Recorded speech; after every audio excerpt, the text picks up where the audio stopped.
and learning are indispensable to each other. John F. Kennedy. Prior to MSFS, I worked at the Vodafone Americas Foundation, where we help support social entrepreneurs who were working to create mobile-based solutions for social issues, whether it be mobile health solutions or mobile money payment solutions. With great power comes great responsibility. Winston Churchill. Before coming to MSFS, I was in Kenya for a year. I interned for an office that basically fought against child sexual violence.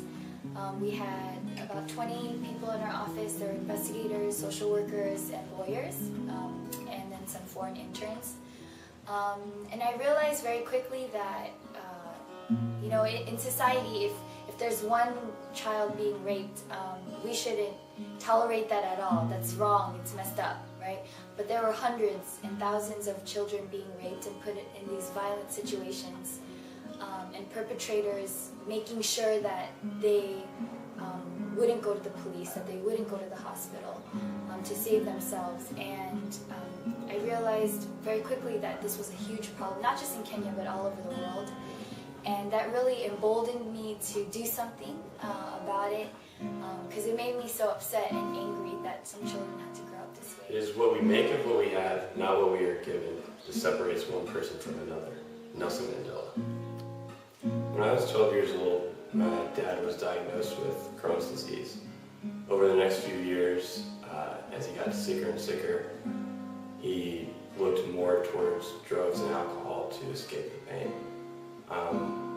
To the point where when I was 14, I was coming home from basketball practice and found him unconscious on the bathroom floor from overdosing on pain medication. At that point, I knew that I had to take up more responsibility in the home, but I was also very resentful of my situation. Felt like I had been dealt an unfair set of cards in life. But when I would go to school, I would see a lot of my friends with missing fathers, fathers in jail, fathers in gangs, and I think seeing that and seeing those kids thrive put my situation in a new perspective. Do not wait for leaders. Do it alone, person to person. Be faithful in small things, because it is in them that your strength lies. Mother Teresa. A longtime passion of mine has been working with those of different cultures and different regions of the world to achieve greater understanding with those around me. Before coming to MSFS, I volunteered extensively with the local immigrant community in Minneapolis and St. Paul, and later worked for the export department of a large corporation. While working there, I worked to raise the social consciousness of those around me, especially in regard to working with the local immigrant community. I campaigned to raise the awareness of executives making decisions about engagement, and initially met a lot of resistance.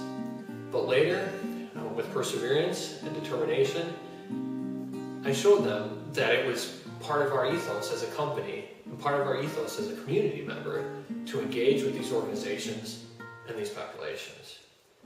Later, we began to partner with a women's and children's shelter and provided funding, volunteers, and training.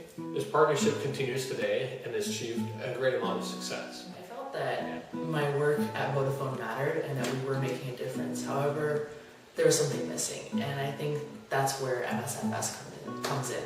MSFS has exposed me to how the public, private, and nonprofit sectors work together, and my mission in my work has always been to create the greatest amount of social good with the skill set that I have, and MSFS has allowed me to put that in a different context and understand how all of the pieces work together. As I saw the problems around me, it became the contrast between those who had much and those who had a lot was so stark, and my life just accentuated that difference. I grew up with a lot.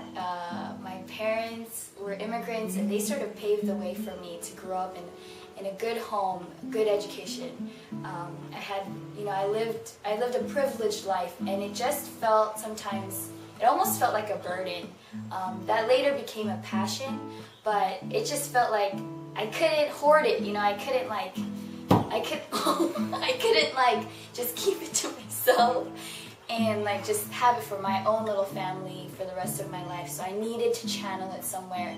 And I knew that I could make the most of all that's been given to me by pouring it out onto others, especially people, the weaker, and the people who didn't have much. I chose to come to MSFS, and to me that was a big risk. That was a big risk leaving my job and moving across the country to attend this program, and so far so good. I think that there was something missing when I was working at Vodafone. I needed to understand how all the pieces fit together and explore the career opportunities and see what else was out there. And that's what I've been doing. I started out working in corporate philanthropy and explored different career opportunities, and I've ended up wanting to continue working for a corporation, but not necessarily on the side of corporate philanthropy, but maybe on the side of corporate social responsibility, or even in a micro enterprise, or in some capacity in social entrepreneurship or social venture. To me, leadership is about learning and being exposed to new ideas and pushing yourself and taking risks. Now when I look back at those years, I see the opportunity for growth that came from being in that situation. And now when I think about obstacles that I have in front of me these days, whether it be with MSFS, with jobs, with whatever, I see that situation, and I know that it was a learning experience. It was an opportunity for me to grow and become who I am today, and I'm very thankful for that. And I use it whenever I do have an obstacle in front of me, and I remember how I overcame that, and always looking at the situation in that light, in a positive light, and giving that off to others is to me what leadership is all about.